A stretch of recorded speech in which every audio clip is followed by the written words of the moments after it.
En 79 après Jésus-Christ, dans le sud de l'Italie, le Vésuve entre en éruption. Au cours de cet événement cataclysmique, une ville romaine est totalement détruite et se retrouve ensevelie sous plusieurs mètres de roches et de cendres volcaniques.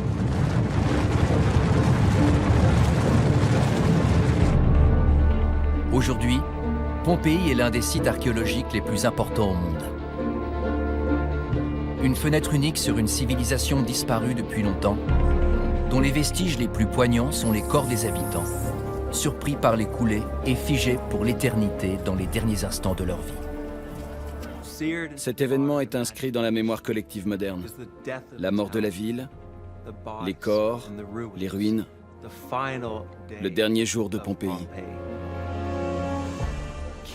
Pour faire revivre la ville, il est fondamental de comprendre qui étaient ses habitants. Ces gens vivaient là.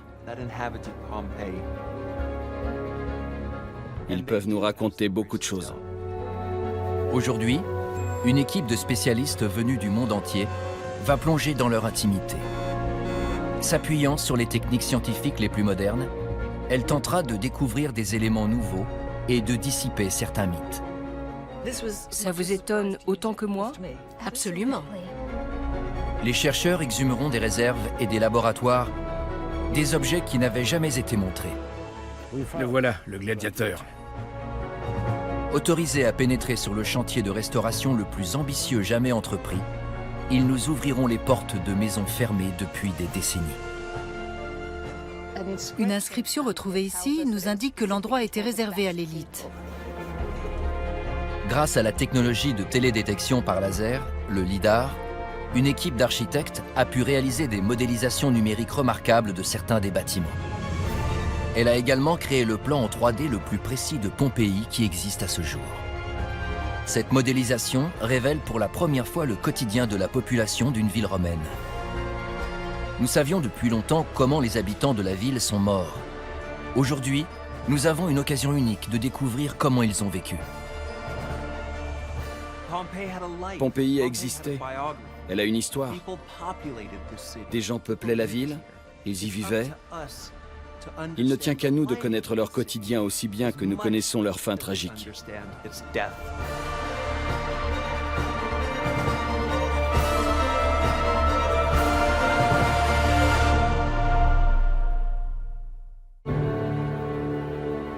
Pompéi, dans le sud de l'Italie. Le site attire chaque année des millions de visiteurs, mais également de nombreux chercheurs venus eux aussi du monde entier. Aujourd'hui, une équipe internationale comprenant entre autres des archéologues et des architectes a entrepris de découvrir de nouveaux secrets sur les victimes d'un cataclysme vieux de plus de 2000 ans.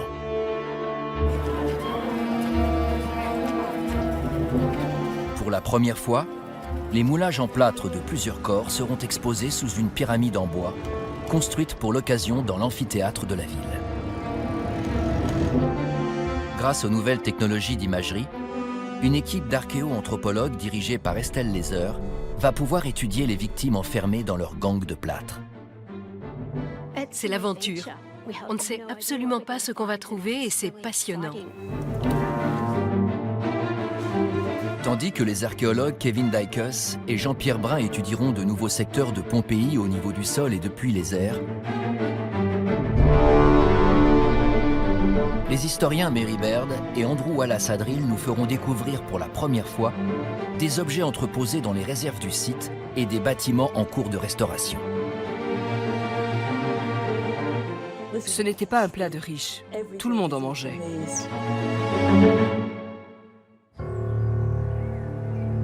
Mais avant tout, comment la ville et ses habitants ont-ils fini pétrifiés pour l'éternité? Le volcanologue Dougal Jerram a enquêté sur les causes de la destruction de Pompéi.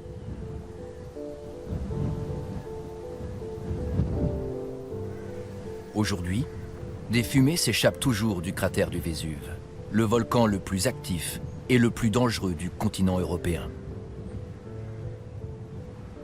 Le voilà le coupable qui, en 79 après Jésus-Christ, en l'espace de 24 heures, a changé le visage de la volcanologie et de l'archéologie. À midi, ce 24 août 79, le Vésuve entre en éruption.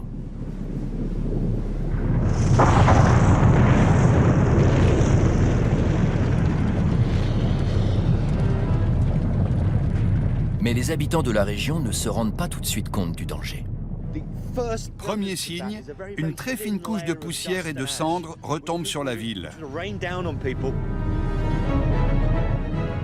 Très peu de temps après, la situation change. Une éruption cataclysmique se produit.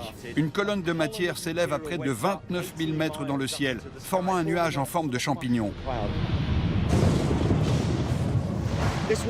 Les habitants n'avaient jamais vu une chose pareille.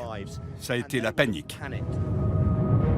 Le panache ne cesse de s'étendre, occultant la lumière du soleil. Pompéi est plongée dans l'obscurité. Pendant près de 18 heures, une pluie de ponce et de cendres s'abat sur la ville, la recouvrant peu à peu. À ce stade, il est encore possible de fuir, et bon nombre des 12 000 habitants quittent la ville, terrorisés par ce spectacle. Mais 18 heures après le début de l'éruption, il est trop tard. L'immense panache s'effondre, donnant naissance à des écoulements de matière chauffée à blanc qui dévalent vers Pompéi. Ces écoulements sont un mélange incandescent de roches, de cendres, de poussière et d'air brûlant qui tournoient, se mélangent et descendent en cascade le long des flancs du volcan.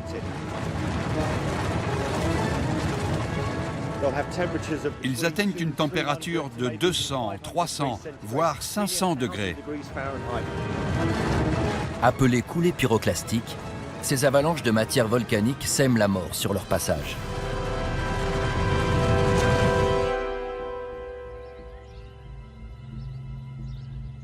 Sur le site archéologique, la chronologie des événements est encore bien visible. La première couche est constituée d'un dépôt de ponce blanche, c'est-à-dire les fragments magmatiques qui alimentaient le volcan à l'époque. Ils ont été projetés en l'air par la colonne éruptive et sont retombés sur les habitants.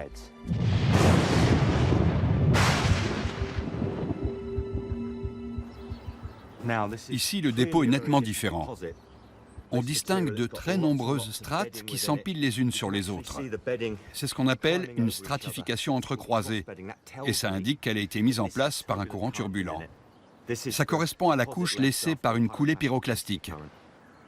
Ça a fait office de ciment naturel, recouvrant les tuiles des toits et les corps.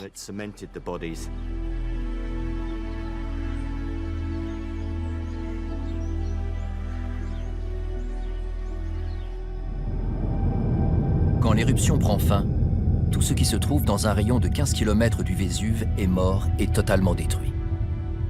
Pompéi a disparu sous 15 mètres de ponce et de cendres qui se sont rapidement solidifiés.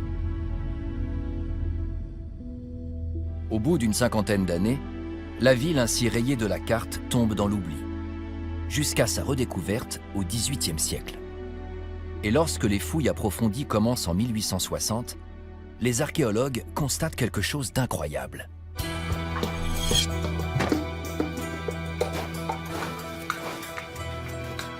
Kevin Dykes parcourt un groupe de maisons récemment mises au jour, en quête d'un vestige caractéristique de Pompéi.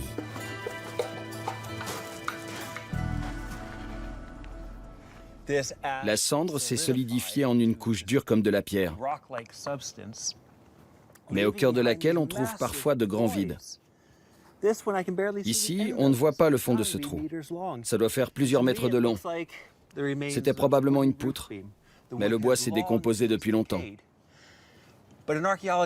Quand un archéologue découvre un vide comme celui-ci, il lui suffit de le remplir de plâtre, puis de déblayer la couche durcie de cendre pour obtenir un moulage de ce qui existait avant.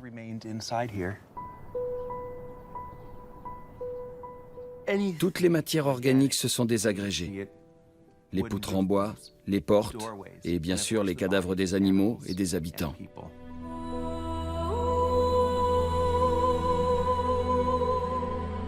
Ce sont ces moulages en plâtre qui ont rendu Pompéi célèbre dans le monde entier.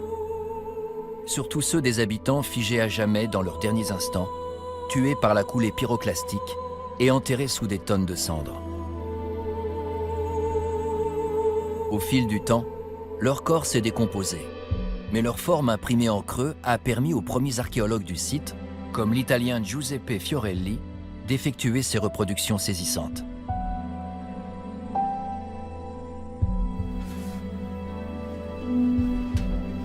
Les photographies des premières fouilles sont conservées aux archives de Pompéi.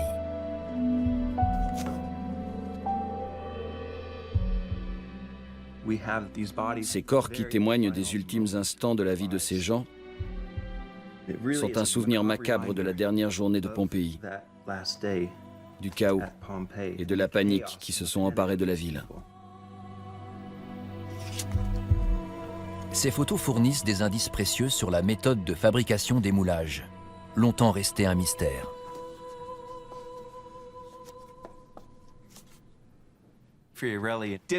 Fiorelli n'a pas fabriqué ces moulages avec toute la rigueur scientifique qu'on attendrait aujourd'hui. Il y a peu de documents sur sa méthode. Mais ces moulages étaient destinés à être exposés à Pompéi, à être montrés aux visiteurs venus frissonner au spectacle de la mort d'une cité.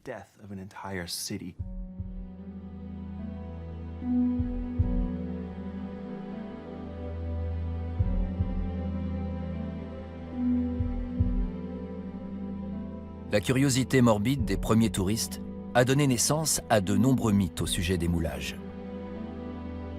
Qui étaient ces gens? Quels étaient leurs liens et que faisaient-ils quand ils sont morts? On a longtemps supposé qu'ils ne s'étaient pas enfuis parce qu'ils étaient trop jeunes, trop âgés ou infirmes. Aujourd'hui, il est presque impossible de faire le tri entre fiction et réalité. On a bien sûr envie de reconstituer l'histoire de ces gens, mais pouvoir examiner ces moulages au scanner et voir ce qu'il y a à l'intérieur va fournir des informations nouvelles. Ça va nous apporter un éclairage nouveau et nous permettre de comprendre ce qu'ils faisaient dans les derniers instants de leur vie.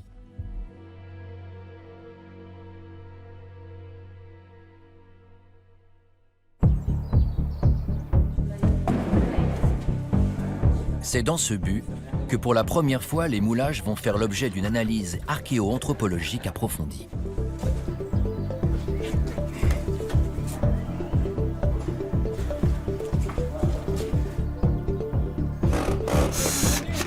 Généralement utilisé pour établir un diagnostic chez des patients vivants, le scanner va révéler ce qui se cache sous le plâtre.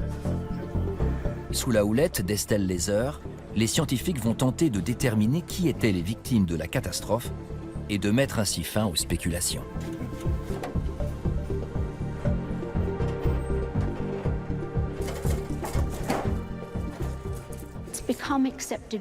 On a attribué certaines caractéristiques, voire un nom, à tous ces individus. Pour moi, c'est un manque de respect, même si ce n'était pas voulu. Attribuer à ces gens une vie et une personnalité qu'ils n'avaient pas, c'est les priver de leur existence encore plus que l'éruption n'a pu le faire. Mon intention est de leur rendre leur vie et d'en apprendre un peu plus sur la façon dont ils ont vécu et dont ils sont morts. Experte en histoire antique, Mary Baird s'est jointe à l'équipe d'Estelle Laser. Pour elle, qui étudie Pompéi depuis plus de 40 ans, le contraste entre l'Antiquité et la technologie moderne est fascinant. C'est très étonnant de voir un Romain mort depuis 2000 ans dans un scanner ultra sophistiqué. Les vues en coupe, prises par la machine, sont assemblées numériquement de manière à recomposer une image à 360 degrés de chaque moulage. Ceux qui ont fait ces moulages ne pouvaient pas imaginer ce qu'on peut faire aujourd'hui.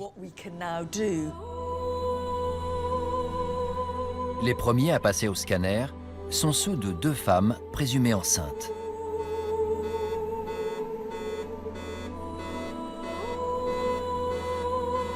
Quelle tristesse de penser que des mères et leurs futurs enfants ont ainsi péri au cours de la catastrophe. Mais 2000 ans plus tard, les scientifiques sauront bientôt si cette conjecture était fondée ou non.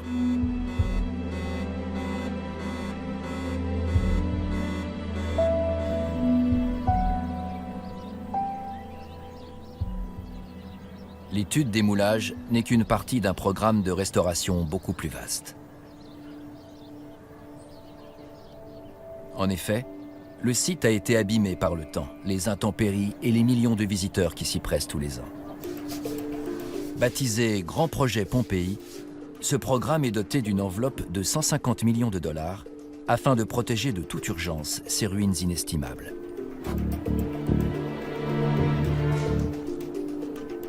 Sur tout le site, des équipes de restaurateurs hautement qualifiés réparent, nettoient et rénovent les façades, les colonnades et les sols en mosaïque.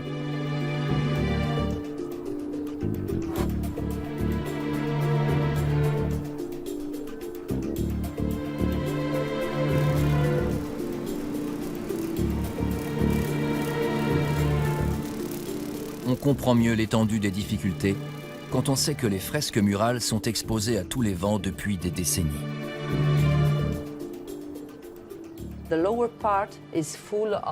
La partie inférieure est pleine de salpêtre à cause de l'humidité qui soigne de l'intérieur du mur. L'un des gros problèmes auxquels on est confronté quand on restaure une fresque, c'est de trouver les matériaux adéquats pour consolider les plâtres. Il faut trouver le bon mélange pour nettoyer la fresque sans abîmer les peintures d'origine. Mais cette restauration n'est pas uniquement physique.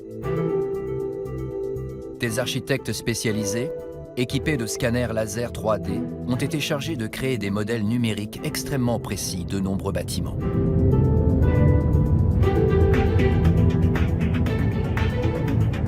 Cela permet de découvrir la ville sous une perspective inédite. En naviguant à travers les différents espaces, on comprend comment ils étaient reliés entre eux.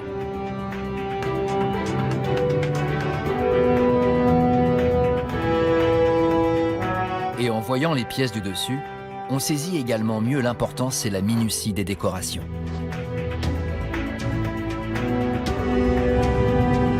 La même technique a été utilisée pour établir la carte de la ville la plus complète jamais réalisée.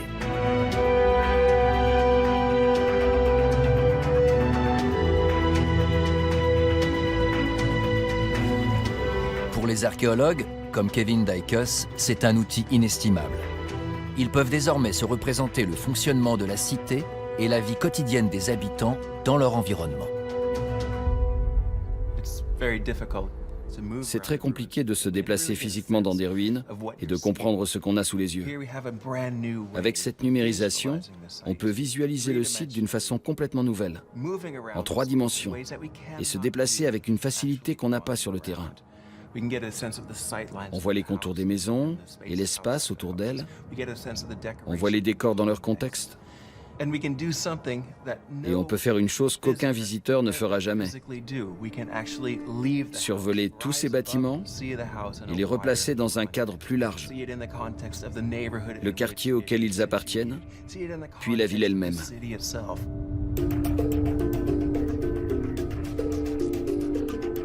Les travaux de restauration sur le terrain et les modélisations informatiques ouvrent des perspectives totalement nouvelles. De l'autre côté de la ville, à l'opposé de l'amphithéâtre où les moulages sont étudiés, se trouve la maison de Pacius Proculus.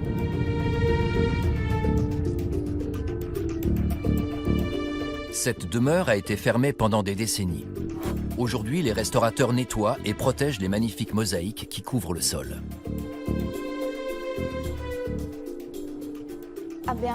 On a fini de nettoyer et de brosser les mosaïques. L'étape suivante va consister à appliquer un enduit contenant un produit chimique qu'on va laisser agir pendant plusieurs heures. Avant de poser le mélange sur toute la surface, on a recouvert la mosaïque d'un papier japonais. De cette façon, d'une part, le produit pénétrera mieux et d'autre part, ce sera plus facile ensuite de retirer l'enduit.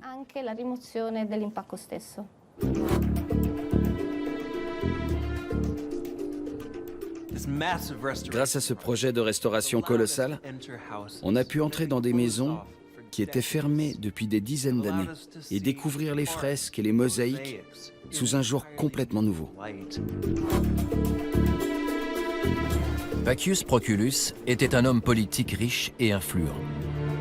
Dans cette luxueuse demeure gardée par un chien féroce, on l'imagine sans peine recevant ses amis haut placés. Je travaille à Pompéi depuis plus de 10 saisons et je n'y étais jamais entré. Je n'ai aucun mal à me mettre à la place d'un visiteur d'autrefois qui pénètre dans cet immense atrium et qui découvre ces murs richement décorés de fresques dans les tons de rouge et de jaune. Et bien sûr, le sol en mosaïque. Le modèle numérique permet d'apprécier pleinement la beauté de ce sol. Après avoir traversé la maison, on arrive dans une cour élégante qui mène à des pièces peintes avec des couleurs vives.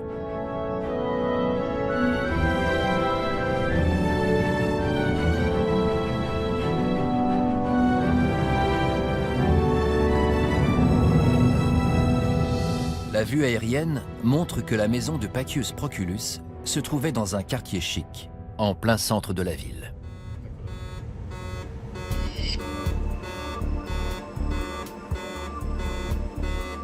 Au laboratoire, les résultats des scanners des 2 premiers moulages sont tombés. On supposait qu'il s'agissait de femmes enceintes. Il n'est pas difficile d'imaginer qu'une femme dans cet état aurait eu du mal à s'enfuir. Les spécialistes espéraient voir pour la première fois les ossements enfermés dans la gangue de plâtre. Un espoir malheureusement déçu. Il n'y a rien du tout. Ça vous étonne autant que moi? Absolument. Je ne m'y attendais pas. Mais alors, que sont devenus les os des squelettes? Les résultats du second moulage permettront peut-être de résoudre ce nouveau mystère. Mais il est presque vide lui aussi. Et les os ont été remplacés par des tiges de fer. On distingue des tiges et des équerres qui ont servi à consolider le moulage, en particulier au niveau des hanches. Je suppose que le plâtre n'était pas assez solide et qu'il a fallu le renforcer. Mais on n'en sait rien en fait. Il n'existe pas de document qui explique comment les travaux de restauration ont été menés.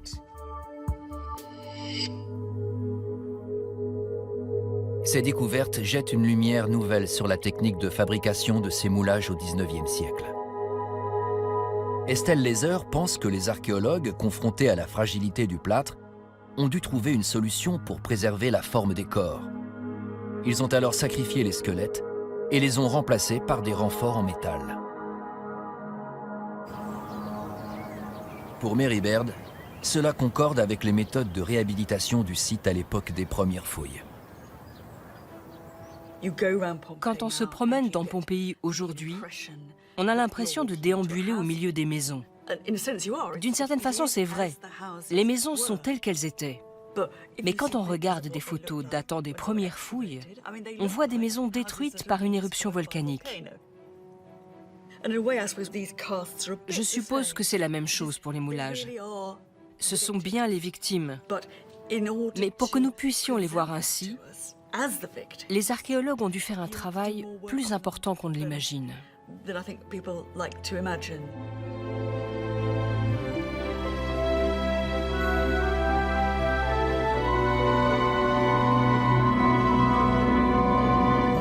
Il apparaît clairement que reconstituer l'existence des habitants de Pompéi ne sera pas facile. Au fil du temps, on a associé à chaque moulage une histoire, et toutes ces histoires sont devenues indissociables de celles de la ville. Pourtant, d'après les scanners, rien ne permet d'affirmer que cette femme était enceinte. En dressant un portrait plus précis et fidèle de la ville et de ses habitants, on peut espérer se rapprocher de la vérité.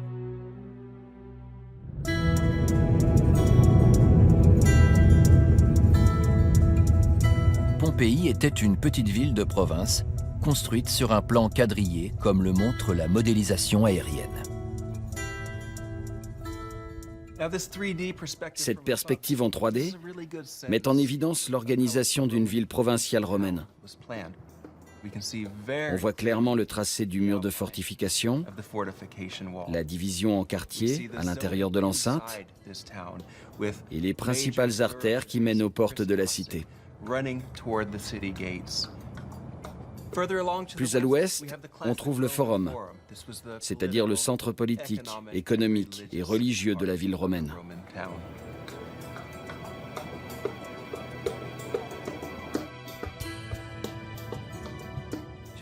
À l'est s'étend la Grande Palestre, le lieu où les habitants se retrouvaient pour faire du sport.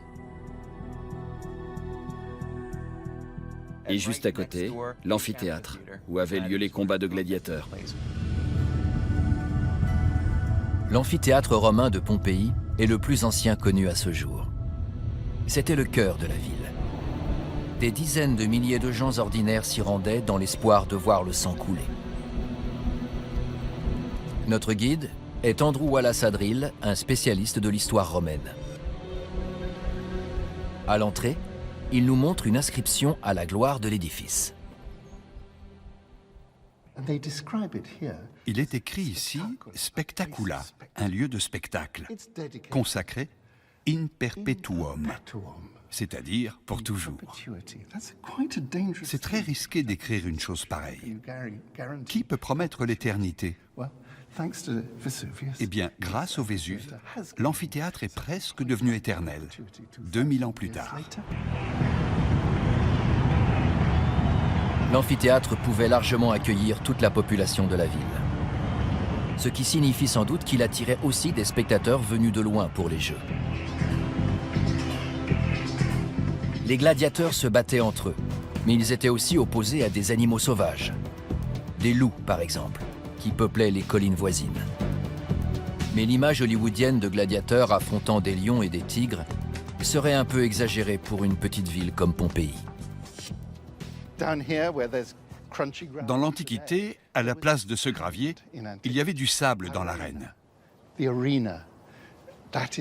C'était nécessaire pour absorber le sang des gladiateurs et des animaux. Et tout autour de nous, un haut mur qui assurait la sécurité des spectateurs. Des gladiateurs s'entretuaient, mais il y avait aussi des bêtes sauvages. Gratuits et ouverts à tous, les Jeux étaient organisés par des hommes politiques locaux pour remercier la population. Toutes les classes sociales de la ville venaient y assister. Voici les meilleures places dans l'amphithéâtre. Ici, on était tout près des combattants, pile devant. Sur ces gradins, les notables de la ville avaient leur place réservée. De là où ils étaient, ils avaient une vue exceptionnelle. Mais en même temps, ils faisaient eux-mêmes le spectacle.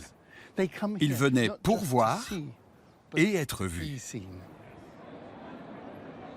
Si les riches trônaient dans les gradins inférieurs, c'est plus haut qu'on trouvait les vrais Pompéiens.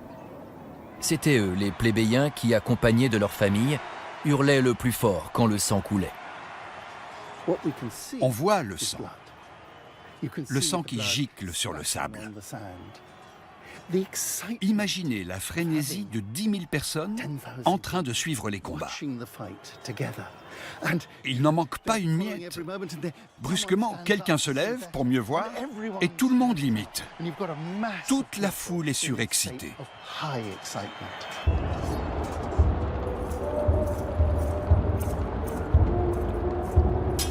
Dans une petite ville comme Pompéi, les combats à mort étaient probablement rares, car les gladiateurs bien entraînés coûtaient trop cher pour être sacrifiés.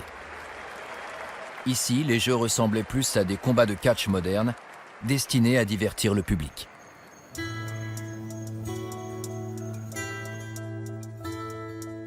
Il n'en reste pas moins que les gladiateurs menaient une existence dangereuse.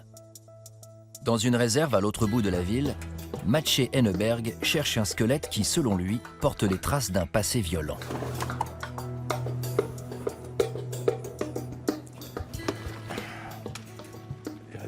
Ça, ce sont juste des crânes.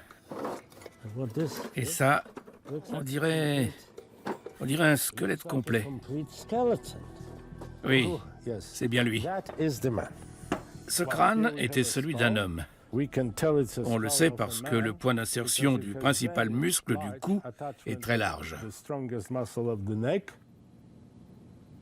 L'examen des os indique que cet homme a souffert. Les os gardent la trace des impacts qu'ils ont subis. Quand quelqu'un se bat de façon répétée avec un glaive ou un javelot, ses os sont remodelés. Leur forme et leur taille montrent qu'il s'agissait d'un champion. Regardez, l'os du bras droit et l'os du gauche du même individu. Ils sont aussi différents qu'ils doivent l'être chez Roger Federer. Mais ces victoires ont coûté cher à cet homme. Ça, c'est une côte du côté droit. On voit les traces de 2 fractures.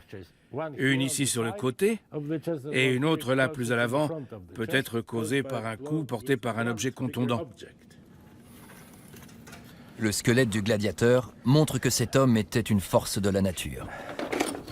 L'hypertrophie de l'os du bras laisse à penser qu'il pouvait asséner des coups violents. Chez la majorité d'entre nous, cet éperon osseux ne se développe jamais. C'est provoqué par la répétition de ce mouvement. On imagine qu'un homme doté d'une telle force était forcément un colosse.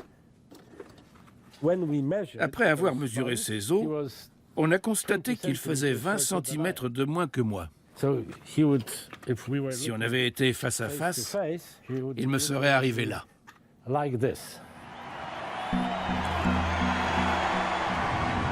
À l'époque romaine, les gladiateurs et les jeux faisaient partie intégrante de la vie. Comme pour un match de foot ou de rugby aujourd'hui, on y assistait en famille. Dans un quartier assez éloigné de l'amphithéâtre, les archéologues ont exhumé l'une des familles les plus célèbres de Pompéi. Elle a été découverte en 1974 dans cette cave où elle s'était sans doute réfugiée pensant qu'elle y serait à l'abri.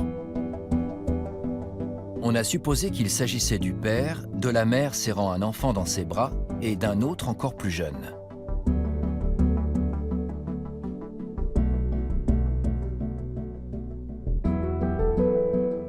Le moulage de ce dernier rappelle que la nature, quand elle se déchaîne, frappe les petits aussi bien que les grands. Quand on observe son visage, on remarque tout de suite sa petite bouche ronde de bébé. Il faudrait avoir un cœur de pierre pour ne pas être ému. C'est un moulage vraiment bouleversant. C'est triste de se dire qu'un enfant a péri si jeune dans cette catastrophe. On va avoir beaucoup de mal à déterminer son sexe. Il est trop jeune. L'étude du bassin ne nous aidera pas. Ce sera quasiment impossible. Il faudrait une analyse ADN. En revanche, on pourra établir son âge.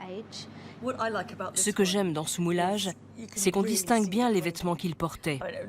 Ça rend sa mort encore plus poignante. Ce que j'aimerais bien savoir, c'est si cette chose-là était sa ceinture, qui serait remontée. On dirait une boucle. On le saura bientôt.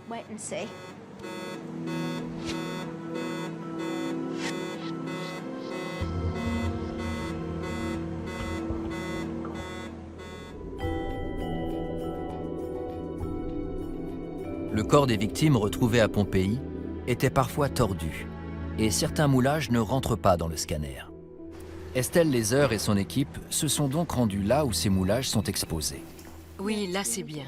Le radiologue, le dentiste médico-légal et l'archéo-anthropologue sont des spécialistes expérimentés qui ont fait leurs preuves sur le terrain, entre autres lors de l'attentat à Bali en 2002 ou du tsunami en Indonésie en 2004. Comme lors d'une grande catastrophe, on étudie les caractéristiques qui permettent d'identifier chaque individu, de déterminer son sexe et son âge au moment de sa mort. On prend quoi? Le bassin. Grâce à cet appareil de radiologie portable, ils peuvent obtenir des images de parties très précises du moulage. Les os apparaissent en blanc et les tissus mous en gris.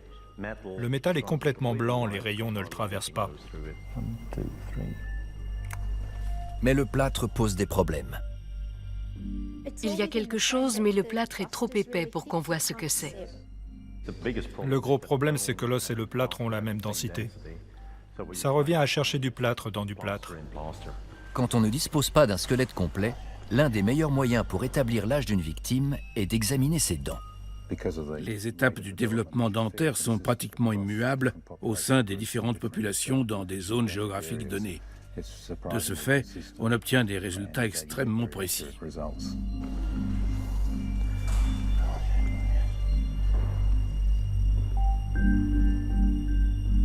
Le moulage de chacun des parents renferme très peu d'ossements. Mais les dents sont intactes. Les scientifiques ont établi qu'ils étaient l'un et l'autre probablement plus jeunes qu'on ne l'avait pensé. Une vingtaine d'années à peine. Le moulage de l'enfant que la mère serrait dans ses bras contient aussi des dents.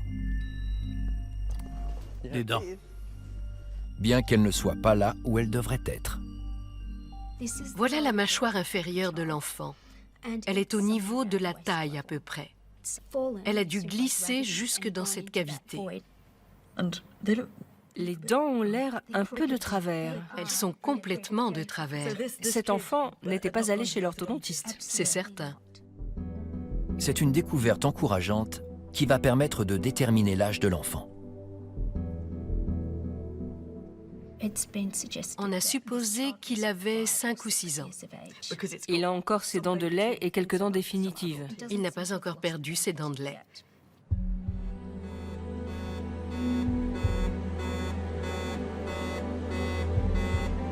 Les résultats du scanner du plus petit des enfants sont encore plus intéressants.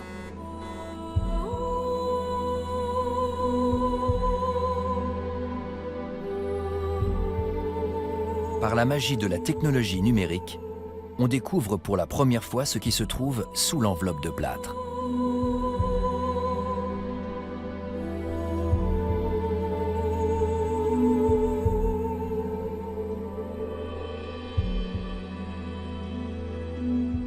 On voit très bien les os des jambes, les vertèbres et le crâne.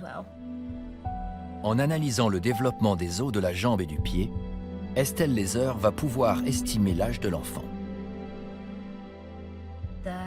Les métatarsiens commencent à s'ossifier vers 3 ans. Les os du pied ne se forment pas avant l'âge de 3 ans? On a des os du pied non formés? Oui. Et voilà la couronne. La couronne d'une future molaire. Une molaire pas encore sortie. Ça, ce sont les dents de lait et ça, les dents définitives en formation. Donc, il avait dans les 3 ans. C'est ça. À première vue, cette information peut sembler insignifiante. Mais elle nous permet d'affirmer que cet enfant avait l'âge d'entrer au jardin d'enfants. Tout de suite, on a l'impression d'en savoir un peu plus sur lui. Et ce n'est pas tout. À présent, on peut identifier le renflement au niveau de sa poitrine. C'est une broche? Une fibule? On dirait une sorte d'attache. Je suis ravie. Vu de l'extérieur, ça ressemblait à une boucle et c'est exactement ça. On peut supposer que tout est remonté. Tout ce qui se trouvait au niveau de la taille de l'enfant a été poussé vers le haut. Exactement. Il y a une question que je me pose depuis toujours. Est-ce qu'il faisait partie de la même famille que les supposés parents et l'autre enfant? J'espère vraiment que oui. Sinon, il était seul. C'est vrai, on n'a pas envie de penser qu'il était tout seul. On veut croire qu'il était avec ses parents. Peu à peu, les moulages de Pompéi prennent vie. On peut imaginer les personnes auxquelles ils correspondent vaquant à leurs occupations quotidiennes jusqu'au moment de l'éruption.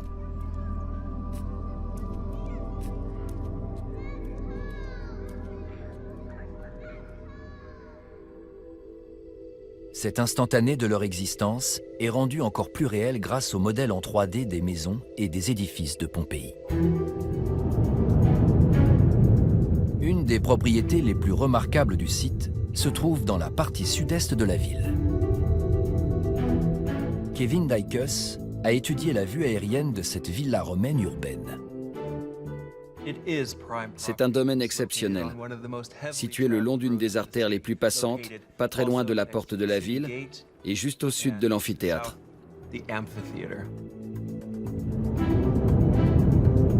La villa s'étend sur plus de 8000 mètres carrés, compte de nombreux bâtiments de 2 étages, ainsi qu'un grand jardin, une piscine et un vignoble.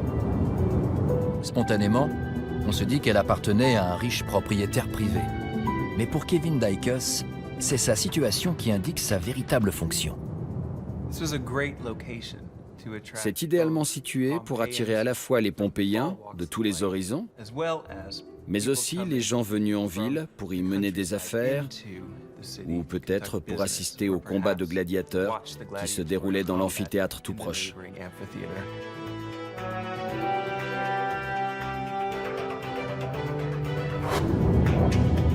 C'était une des entreprises les plus prospères de la ville, une sorte de spa et de centre de détente réservé aux riches. Le domaine est fermé pour d'importants travaux de restauration. Mais la modélisation en 3D va nous permettre de remonter dans le temps et de comprendre qui fréquentait cet endroit il y a 2000 ans.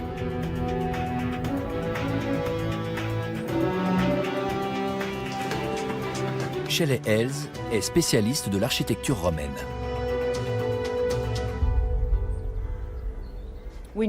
On a une idée de la clientèle visée par le propriétaire parce qu'une inscription retrouvée ici nous indique que l'endroit était réservé à l'élite.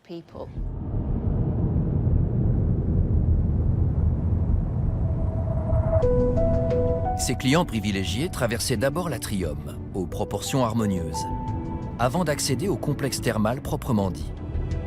Ce dernier était construit selon le plan traditionnel des thermes romains, où les bains se succèdent du plus froid au plus chaud. Derrière ce mur, on aperçoit encore le foyer qui était alimenté par des esclaves et servait à chauffer l'eau.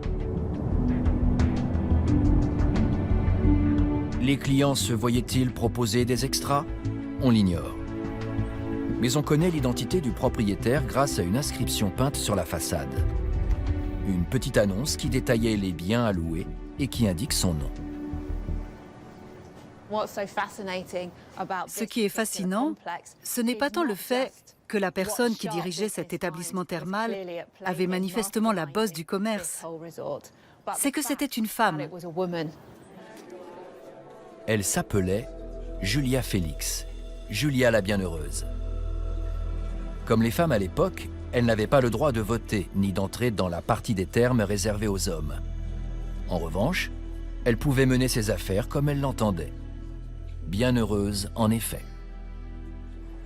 Il est rare de trouver des traces d'une femme d'affaires prospère dans une société dominée et dirigée par les hommes. On l'imagine sans peine accueillir en personne ses clients les plus fortunés. Mais Shelley Hales nous apprend autre chose. Cette femme avisée savait que pour gagner beaucoup d'argent, elle devait aussi s'adresser à un public populaire. Elle avait prévu une échoppe de nourriture à emporter qui donnait sur la rue principale.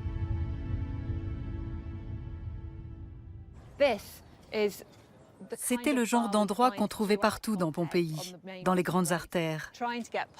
Les passants y achetaient des boissons et des plats qu'ils emportaient. Julia avait également pensé à ceux qui avaient plus de temps et d'argent.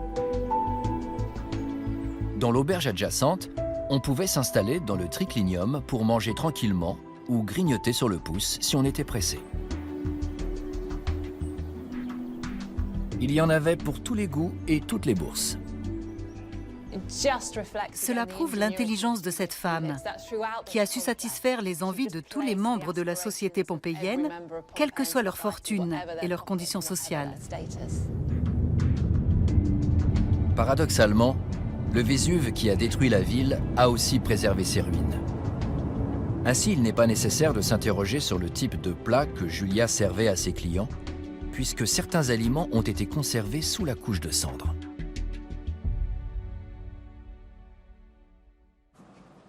Luigi, bonsoir. Ça va? Mary, vous allez bien? Oui, merci. Nous voici dans les coulisses de Pompéi. Les réserves où sont entreposées les trouvailles archéologiques trop fragiles pour être exposées. Oh, wow!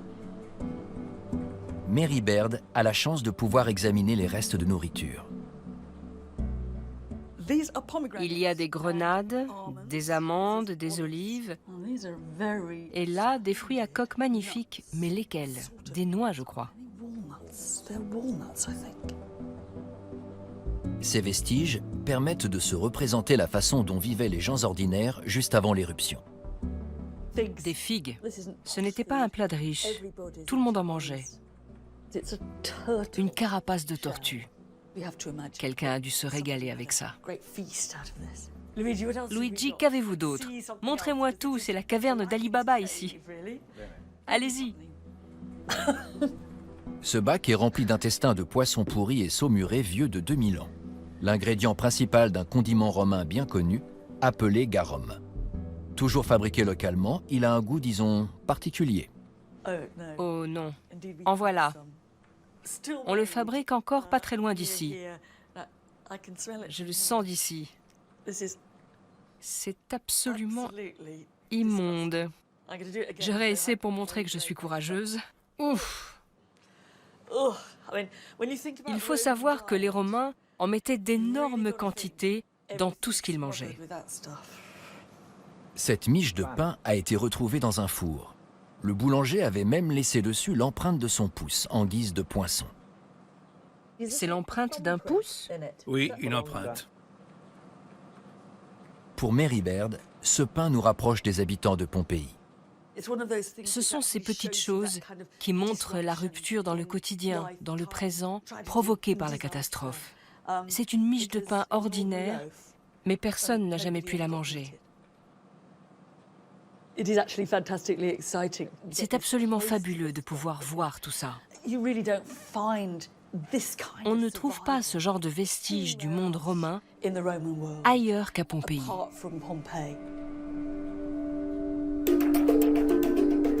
Il n'y a pas que les objets qui nous renseignent sur la vie quotidienne des Pompéiens.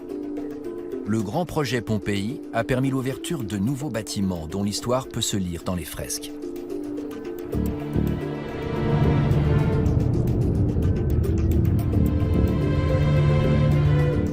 Fermé depuis des années, l'un d'eux se dresse en retrait de la rue principale et fait l'objet d'importants travaux de restauration. On pourrait croire qu'il s'agit d'une magnifique demeure privée.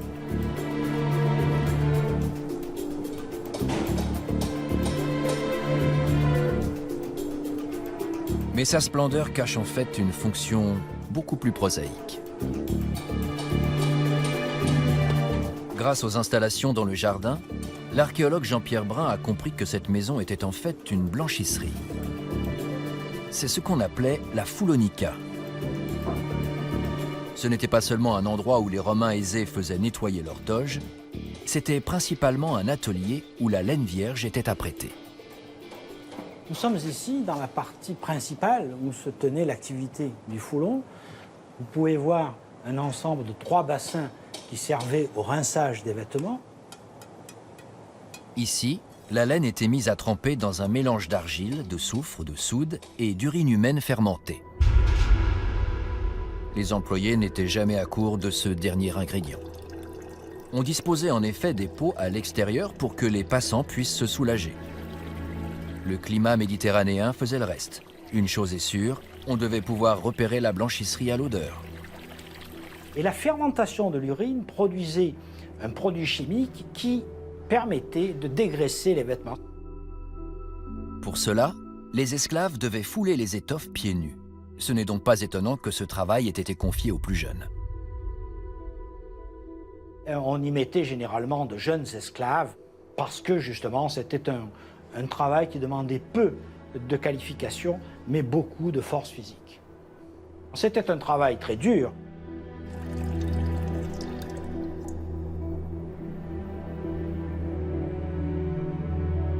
C'est dans la partie sud de la ville, loin de cet atelier nauséabond, qu'on a retrouvé plusieurs demeures appartenant à quelques-uns des hommes les plus riches et les plus puissants de la ville.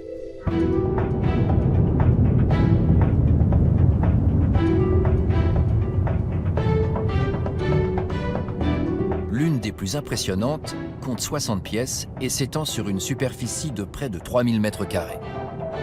Baptisée la maison de Championnet, du nom du général français qui avait fait fouiller ce site à la fin du XVIIIe siècle, elle n'est qu'à un jet de pierre du centre-ville.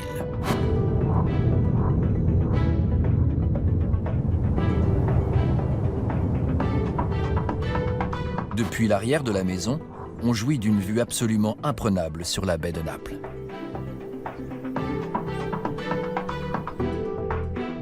Mais le plus intéressant est ce qui se cache dans les sous-sols.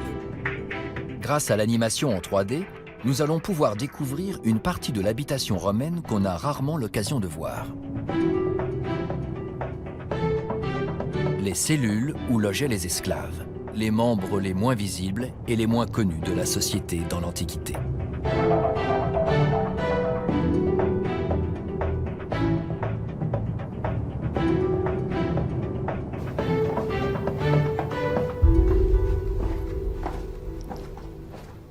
Cette partie de la maison est très sombre. La lumière vient uniquement des petites ouvertures au niveau du plafond.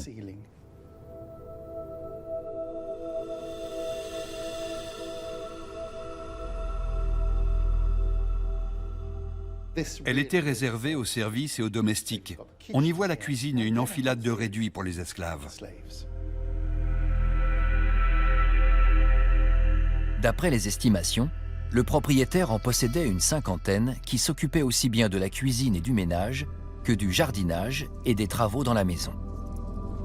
Considérés comme des outils, ils étaient silencieux, anonymes et presque invisibles. Ici, on n'est pas dans une belle salle à manger décorée de fresques. On ne reçoit pas ses amis à dîner. C'est une petite pièce au mur simplement blanchi et qui plus est très mal éclairée.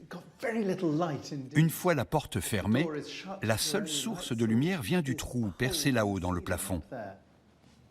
Ce n'est pas difficile d'imaginer que c'était là que les esclaves dormaient et travaillaient.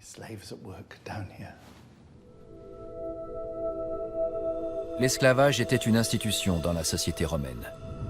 Les hommes, les femmes et les enfants asservis accomplissaient les tâches que personne ne voulait faire. Leur voix s'est rarement fait entendre et leur maître n'en parlait que pour s'en plaindre. Cela explique que leur version de l'histoire ne soit pas connue. La modélisation nous offre un aperçu unique de leur vie à Pompéi, dans ce labyrinthe de pièces en sous-sol.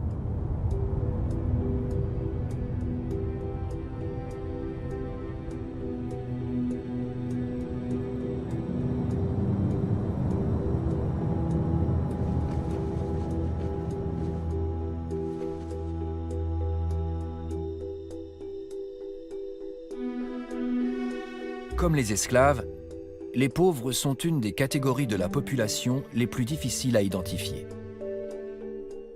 Un des moulages exposés sur le site a pourtant été baptisé le mendiant. On a supposé que la masse informe au niveau de sa main était la bourse dans laquelle il mettait les aumônes qu'on lui donnait.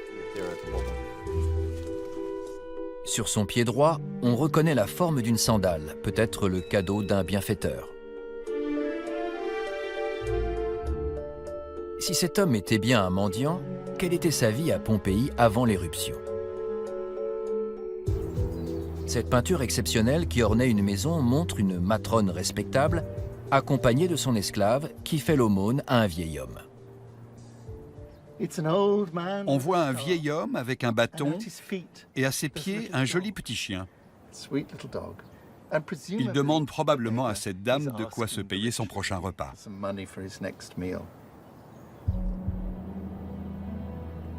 Cette scène soulève une question intéressante sur la vie des classes les plus défavorisées à Pompéi.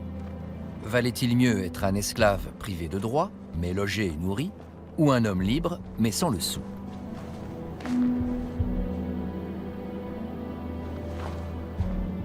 Pour Andrew Alassadril, à une époque où l'aide sociale n'existait pas, la liberté se payait cher. Ce n'est pas la fin du monde d'être esclave. Et puis, il y a toujours la possibilité d'être affranchi. Les esclaves vivent avec l'espoir d'obtenir leur liberté et de devenir des citoyens à part entière. De son côté, le mendiant est tout en bas dans l'échelle sociale. Ne pas avoir d'argent est bien pire que de ne pas avoir de liberté.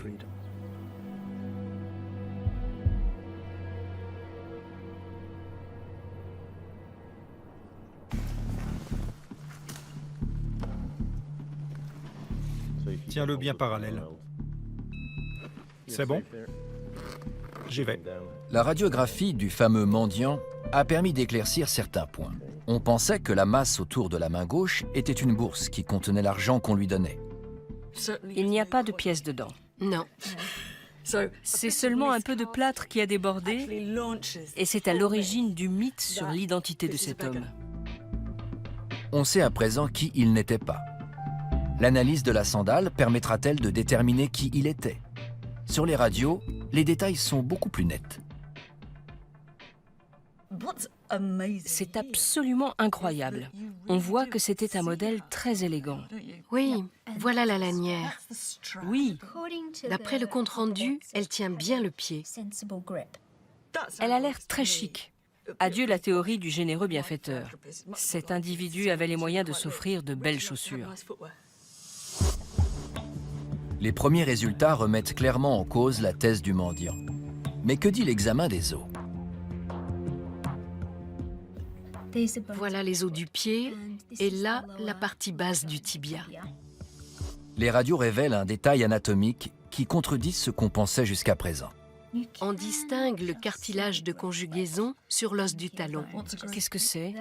C'est la partie qui se trouve ici, la zone cartilagineuse à la jonction entre le corps et l'extrémité de l'os. Partie qui va se souder. Quand l'os aura terminé sa croissance, le cartilage se soudera. C'est une découverte majeure qui nous oblige à réécrire l'histoire de cet homme. Ça remet complètement en cause l'image que je me faisais de ce soi-disant mendiant. Ce n'est pas du tout un vieil homme voûté, mais un individu nettement plus jeune, probablement chaussé de ses propres sandales.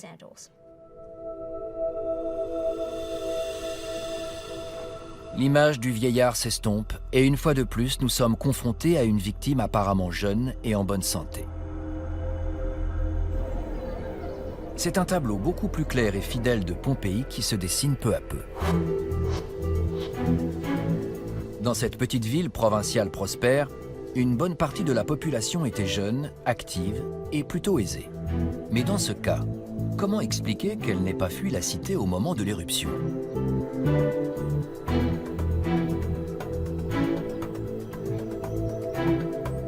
C'est au sud de la ville qu'on trouve un indice de l'origine de la prospérité de Pompéi. Ces blocs percés d'un trou servaient vraisemblablement à amarrer les bateaux, parce que la Méditerranée arrivait jusqu'à ce mur.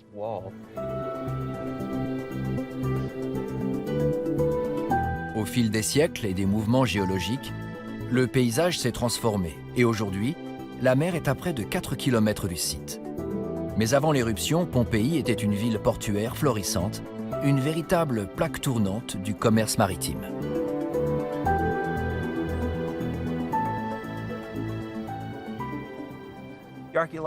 D'après les vestiges archéologiques, on sait que de nombreux produits étaient importés de tout le pourtour méditerranéen.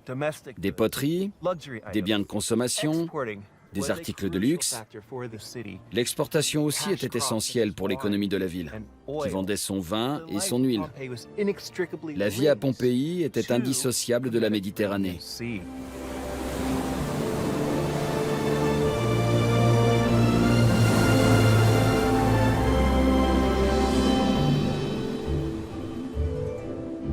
Aujourd'hui, dans le laboratoire d'archéologie du site, on peut voir des objets qui témoignent de ce lien étroit avec la mer. C'est un morceau de filet fabriqué par un pêcheur de Pompéi. On voit bien la délicatesse et la finesse des mailles.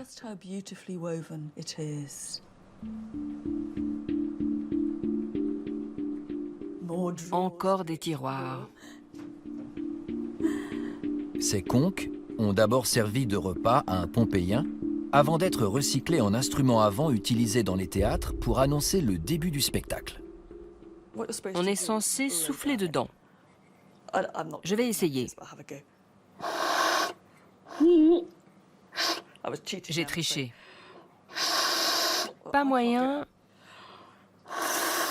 de sortir un son de ce machin. En tout cas, ça illustre bien le fait que les Pompéiens recyclaient toutes sortes de choses qu'ils tiraient de la mer.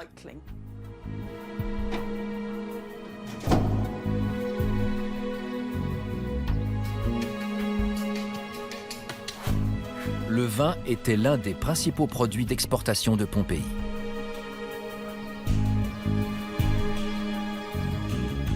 Spécialiste des techniques et économies de la Méditerranée antique, l'archéologue Jean-Pierre Brun a exploré un secteur situé au sud de la ville. Nous nous trouvons ici dans une zone un peu éloignée du centre de la ville de Pompéi, qui a été dégagée en 1813-1814. On pensait, à cause de la proximité de l'amphithéâtre, que l'on se trouvait soit dans un camp d'entraînement pour les gladiateurs, soit peut-être même dans un cimetière pour les gladiateurs. En réalité, une équipe américaine, entre 1968 et 1970, a pu prouver, en nettoyant le sol, qu'il s'agissait en fait d'un champ de vigne. L'emplacement était particulièrement bien choisi, car nous nous trouvons à côté de l'amphithéâtre et le propriétaire pouvait vendre son vin à des consommateurs. La modélisation aérienne montre que les vignobles replantés sur le site original s'étendaient sur plusieurs hectares.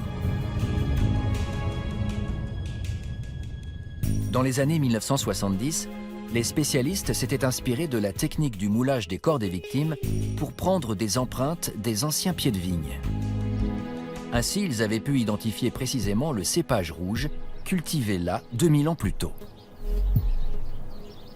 Le vin de Pompéi était réputé, d'après l'auteur Pline l'Ancien. Il était à son apogée après 10 ans de garde, mais il pouvait provoquer une gueule de bois terrible qui durait jusqu'au lendemain midi. Les experts modernes se demandent depuis des années quel goût il pouvait bien avoir. Ces amphores pourraient fournir un élément de réponse. Leur forme facilitait leur empilement pour le transport par bateau.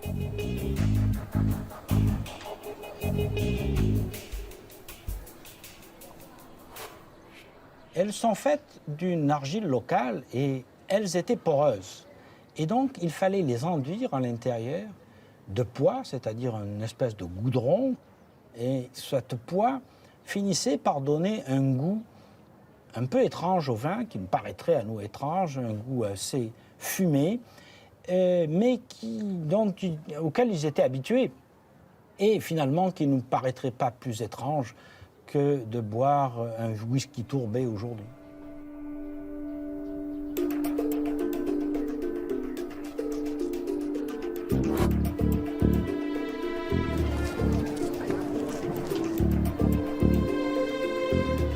À Pompéi, les chercheurs n'ont pas retrouvé uniquement des goûts et des odeurs perdus depuis longtemps.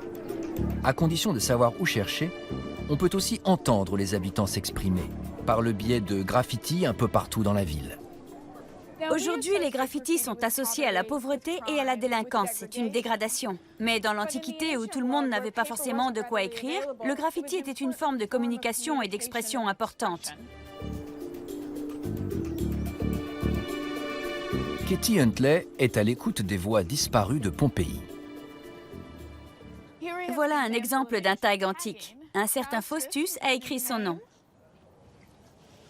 Et là, on lit Aurelius. Les Pompéiens utilisaient les graffitis, comme nous, les réseaux sociaux.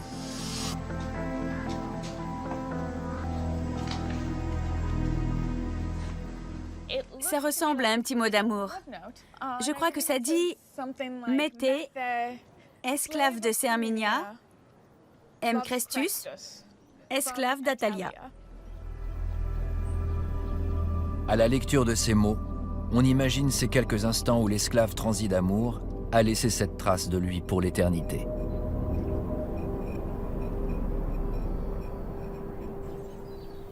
Katie Huntley a aussi découvert quelques inscriptions gravées par le groupe le plus méconnu de Pompéi, les enfants. Les archéologues ont trouvé très peu de jouets ou de vêtements d'enfants sur le site. Mais ce bonhomme n'a pu être dessiné que par l'un d'eux.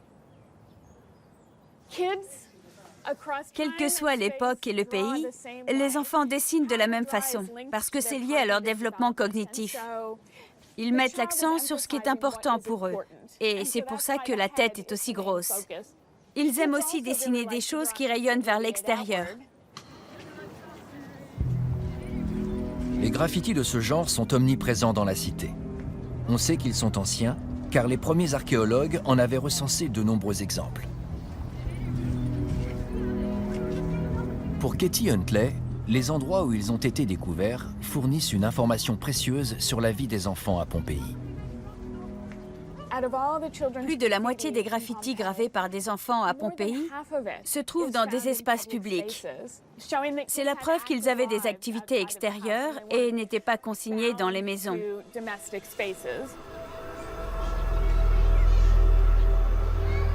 Il n'y a pas qu'en public que les Pompéiens expriment leurs opinions et leurs sentiments. À la nuit tombée, Katie Huntley se dirige vers un quartier malfamé de la ville.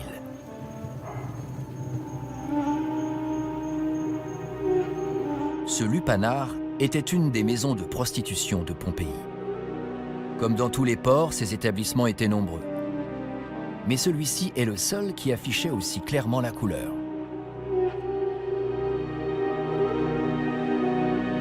Sur le mur d'une des chambres, Katie Huntley nous montre un graffiti qui décrit sans ambiguïté ce qui s'y passait.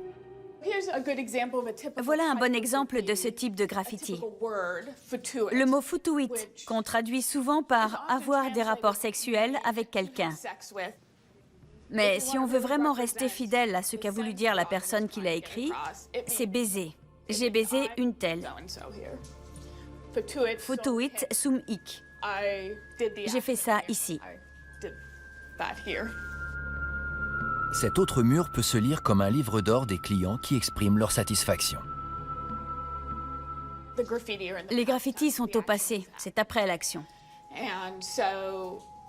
Ça veut peut-être dire qu'ils étaient excités et voulaient laisser un souvenir de leur visite.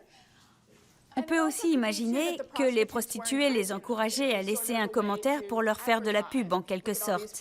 Regardez tous ceux qui ont pris du bon temps ici, comme des avis sur Internet.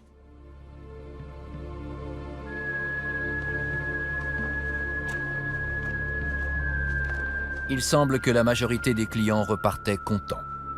Mais ces inscriptions cachent une réalité moins plaisante. Quand on regarde bien, on s'aperçoit que les chambres ressemblent beaucoup à des cellules de prison. Pour les esclaves forcés à se prostituer ici, c'était exactement cela.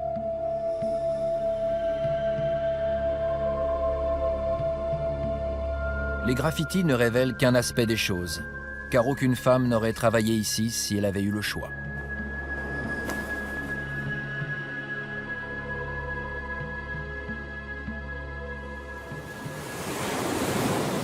Située sur la côte sud de l'Italie, Pompéi est au carrefour des routes commerciales avec l'Afrique, l'Inde et l'Orient. C'est ce qui explique l'identité prêtée à l'une des victimes de l'éruption. Les archéologues ont toujours pensé qu'il s'agissait d'un visiteur étranger. Il a été découvert il y a plus d'un siècle et on a supposé qu'il était originaire d'Afrique du Nord, d'où son surnom, le Mort. 1, 2, 3.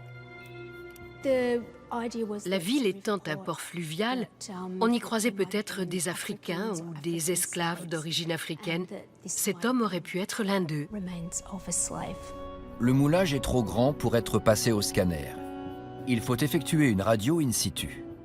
On fait quoi? Vue latérale du crâne. Cet examen va-t-il permettre d'établir la véritable identité de celui qu'on a baptisé le Mort? Y a-t-il dans ce crâne des indices de son origine ethnique? Malheureusement, non. Toute cette partie a disparu, celle-ci aussi. Il reste un fragment de l'os de l'orbite. Ces caractéristiques correspondent plus à un homme qu'à une femme. Si une grande partie des os manque, les dents, elles, sont parfaitement préservées. Elles sont en excellent état. Les dents de sagesse ne sont pas encore sorties et les autres ne sont ni cariées ni usées, ce qui suggère que l'homme était plutôt jeune. Donc, c'est un jeune homme. Mais rien n'indique qu'il venait d'Afrique du Nord, comme on l'a prétendu. Un autre mythe s'effondre. Mais Estelle Leiser a remarqué quelque chose. L'examen de la famille, du mendiant et à présent du mort montre qu'ils ont tous un point commun. Dans tous les cas étudiés jusqu'à présent, les victimes étaient toutes des gens jeunes.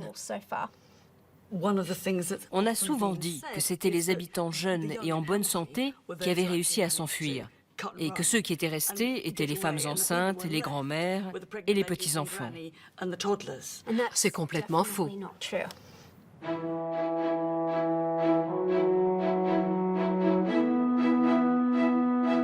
C'est une découverte surprenante. Si ces individus étaient jeunes et en bonne forme physique, pourquoi ne se sont-ils pas sauvés pendant qu'il était encore temps? Ce nouveau mystère remet en cause la façon dont on a considéré les victimes jusqu'à maintenant. On pensait qu'elles n'avaient pas pu s'enfuir. Mais si elles avaient choisi de rester? En tout cas, une chose est sûre. Pompéi avait beau être une petite ville, sa population était extrêmement variée. Toutes les classes sociales étaient représentées. Des esclaves prostitués aux riches hommes politiques qui utilisaient eux aussi les graffitis pour se faire de la publicité. Voici tout ce qui reste d'un panneau d'affichage qui proclamait « Votez pour Satrius », une inscription que l'on doit à la famille Valens, l'une des plus riches de Pompéi. Tentée par la carrière politique, elle a fait écrire son nom en lettres énormes, un peu partout dans la ville. Mais comme partout, les grands mots ne suffisent pas. Et ici, le meilleur moyen de séduire les électeurs était d'organiser un grand spectacle. Les Valens étaient donc les principaux sponsors des combats de gladiateurs locaux. On peut lire en lettres énormes « Pompa ». Il y aura une procession, Venati, et une grande chasse, plus 40 gladiateurs en combat singulier. C'est comme ça qu'on soignait sa popularité.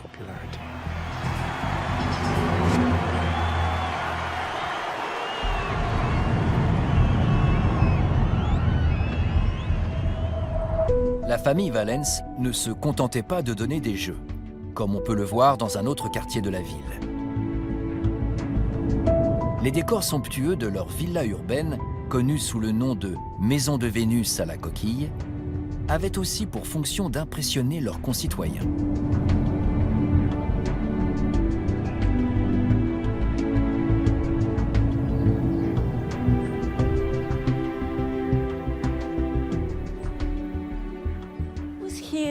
C'est là qu'ils donnaient des dîners et des fêtes pour les autres gros bonnets de la ville.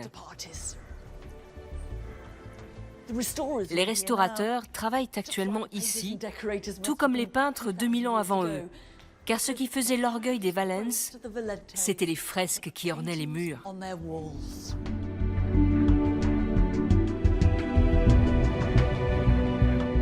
La visite en 3D de la maison montre que tous les murs sont ornés de scènes délicates peintes dans des couleurs vives.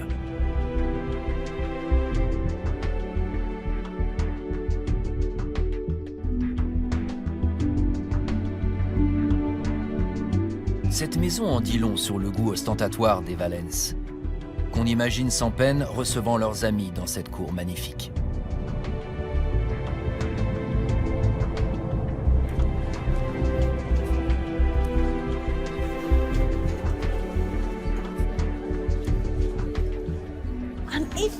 Si on avait la chance d'être invité à ces soirées, on était immanquablement attiré par la fresque remarquable qui se trouvait à l'autre bout du jardin. Vénus, déesse de l'amour, apparaît nue, allongée sur un coquillage entouré de chérubins. Cette scène érotique suscitait certainement des commentaires.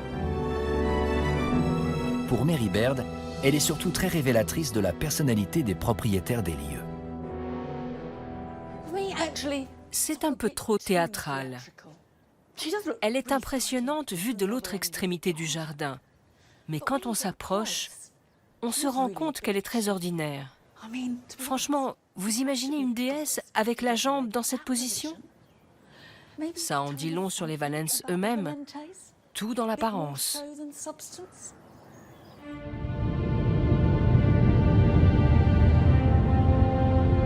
Mais peut-être n'avait-il pas choisi Vénus, la déesse romaine de la fertilité, de la beauté et du sexe, uniquement pour son côté suggestif. Vénus était aussi la protectrice de Pompéi.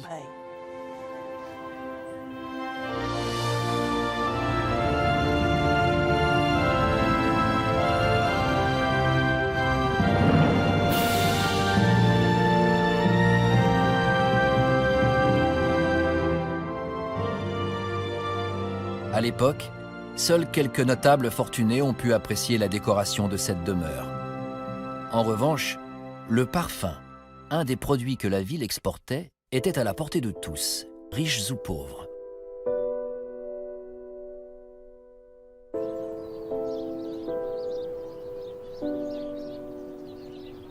L'herboriste Erciliana Poe va cueillir les plantes utilisées autrefois dans la fabrication d'une des essences créées ici. Il y a 2000 ans, ce jardin était aménagé comme il l'est aujourd'hui. De la lavande. Le parfumeur en extrayait de l'huile aux propriétés antiseptiques et désinfectantes.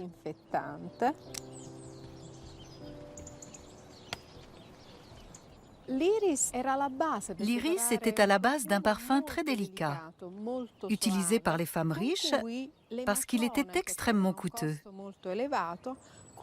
Elles s'en servaient pour soigner leur peau, car l'iris contient un anti-inflammatoire et rend la peau blanche et douce.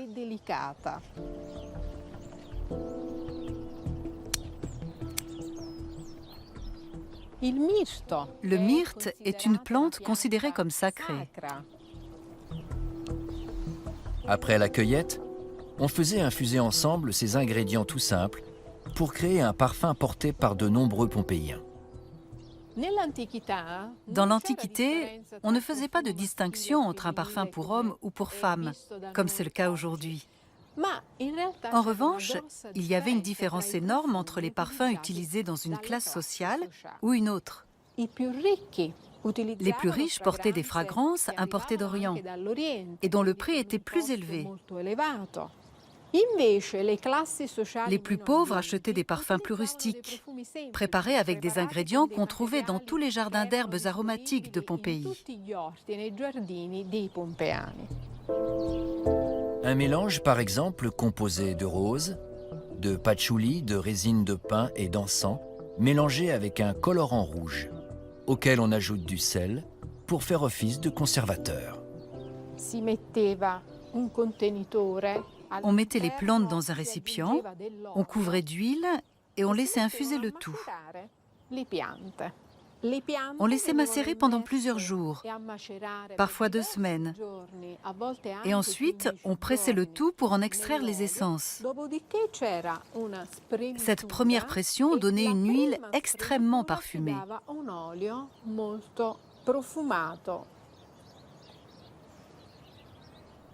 Magnifique.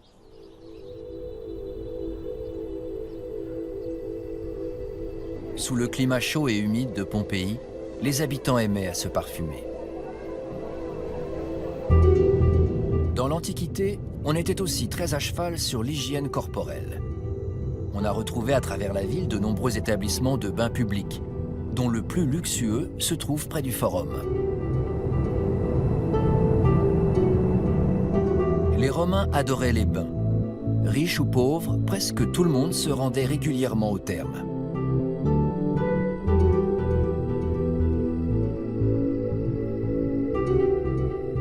Pour tous, c'était l'occasion de se relaxer dans le plus simple appareil. Dans ce lieu où les différences sociales étaient abolies, le jeune marchand de 4 saisons, bronzé et musclé, toisait le riche oisif à la grosse bedaine, tandis que d'autres se moquaient des vieillards voûtés. L'importance du physique ne date pas d'aujourd'hui.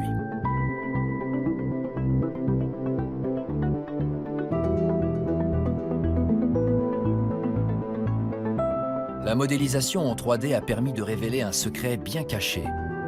Grâce à cette vue aérienne, on se rend compte que la même succession de salles voûtées caractéristiques se répète juste à côté. Il s'agit de la section des femmes, plus petite, car les thermes du Forum étaient uniquement destinés aux hommes. Aujourd'hui, elle fait office de réserve.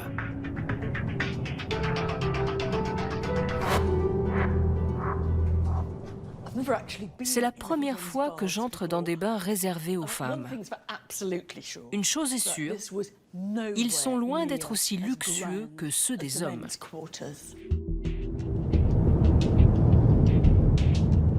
La superficie et la décoration de ces thermes en dit long sur la place des femmes dans la société pompéienne. Mais les objets entassés ici révèlent des détails passionnants sur la vie quotidienne dans la cité. Ouf, il est gros. La réserve est accessible uniquement à quelques archéologues. Mary Baird a eu l'autorisation exceptionnelle de s'y promener.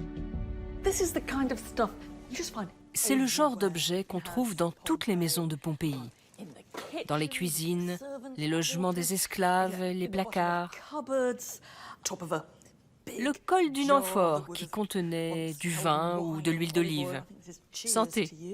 Ça devait être des poids, comme ceux qu'on utilise sur les marchés quand on pèse la marchandise.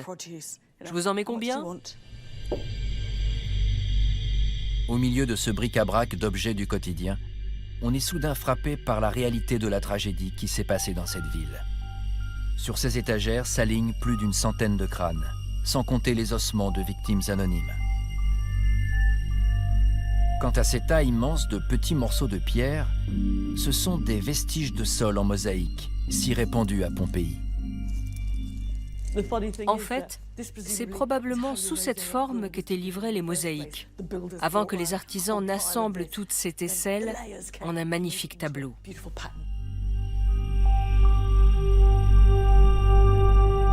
Il y a aussi des mètres de canalisation en plomb, reste de l'immense réseau hydraulique qui parcourait la ville.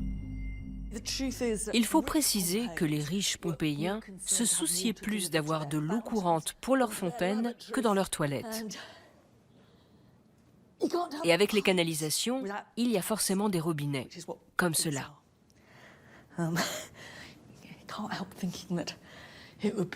Les plombiers devaient bien gagner leur vie ici.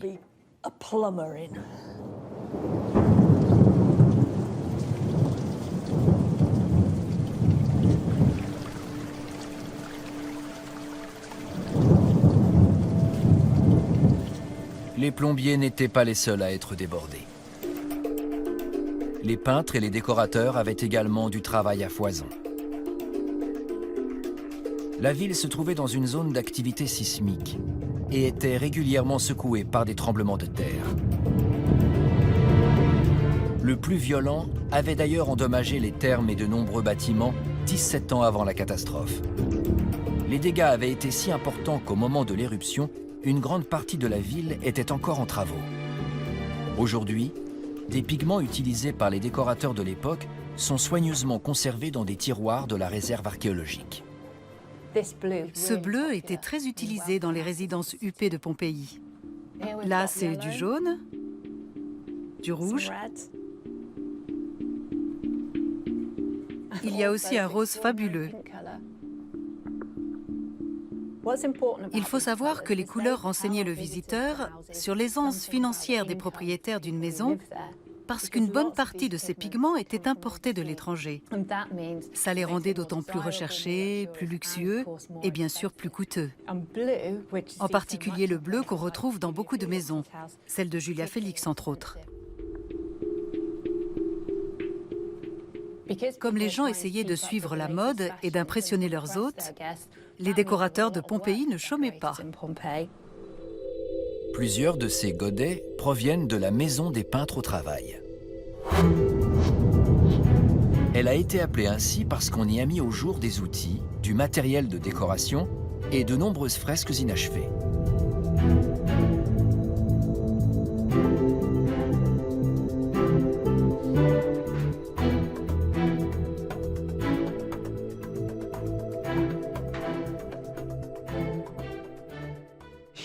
Ici, on voit une scène mythologique en cours de réalisation.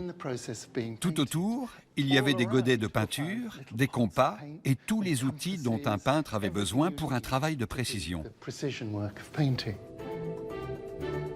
L'état de la fresque indique aussi que les Pompéiens avaient l'habitude des tremblements de terre. Comme vous le voyez, le contour des pieds a été tracé en jaune, de même que le reste de la scène probablement. Mais c'est recouvert en partie par une couche de plâtre. Une explication possible est qu'en entendant un grondement, le peintre se soit dit « ça va encore trembler, je vais protéger avec du plâtre et je finirai après ». En réalité, Il faudra attendre près de 2000 ans pour que des peintres redécouvrent ces fresques, car en ce mois d'août 79, le tremblement ressenti est le signe précurseur du cataclysme final.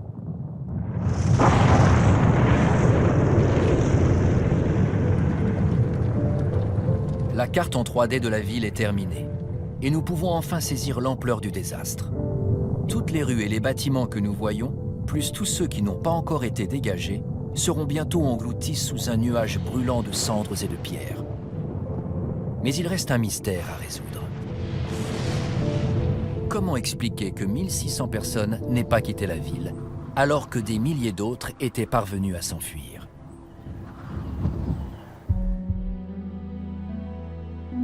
L'examen de 2 derniers moulages permettra-t-il de répondre à cette question? Le couple enlacé est peut-être le plus émouvant du site. Découverts en 1914, les 2 corps semblent s'accrocher désespérément l'un à l'autre. On a supposé qu'il s'agissait de 2 femmes, peut-être une mère et sa fille ou 2 sœurs, ou simplement 2 inconnus s'apportant un peu de réconfort dans leurs derniers instants.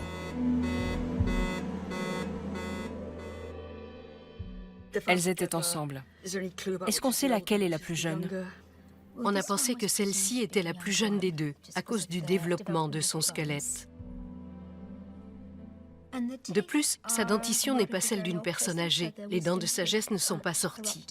Une fois de plus, ces victimes s'avèrent jeunes et en bonne santé. Mais le plus étonnant concerne une caractéristique de la voûte crânienne, les sutures.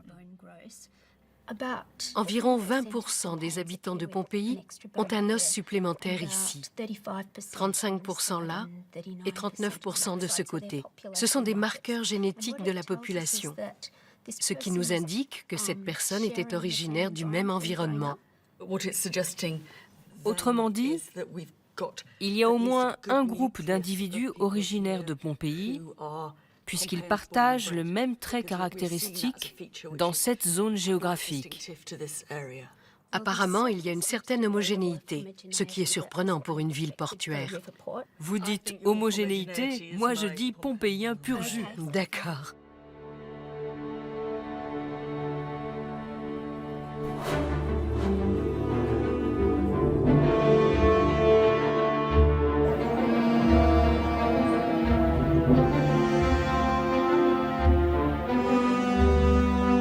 Nous savons peut-être à présent pourquoi tant d'habitants ont péri pendant l'éruption.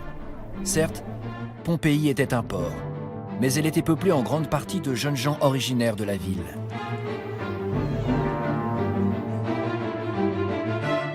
Ces gens fréquentaient les thermes, s'étaient fait construire des maisons somptueuses et assistaient aux jeux. Ce sont eux qui avaient le plus à perdre, et c'est peut-être pour cela qu'ils n'ont pas voulu abandonner leurs entreprises et leurs foyers. Après tout, ils n'avaient nulle part où aller.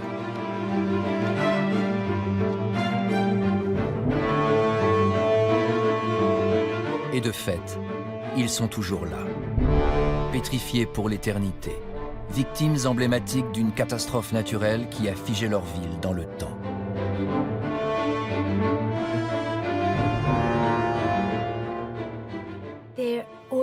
C'étaient des gens ordinaires.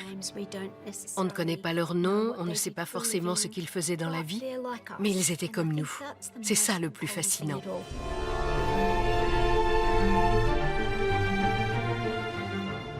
Malgré les 2000 ans qui nous séparent, ce n'est pas difficile de se sentir proche d'eux. Le fait que les moulages contiennent leurs os fait réfléchir. Ça nous rappelle que c'étaient des êtres humains. 2000 ans après sa destruction, Pompéi reste unique. Fascinante et émouvante. La ville est un pont entre notre monde et la civilisation de la Rome antique. Ça montre la vie de personnes réelles. Et c'est sans doute le seul site archéologique au monde où l'on ressente ça.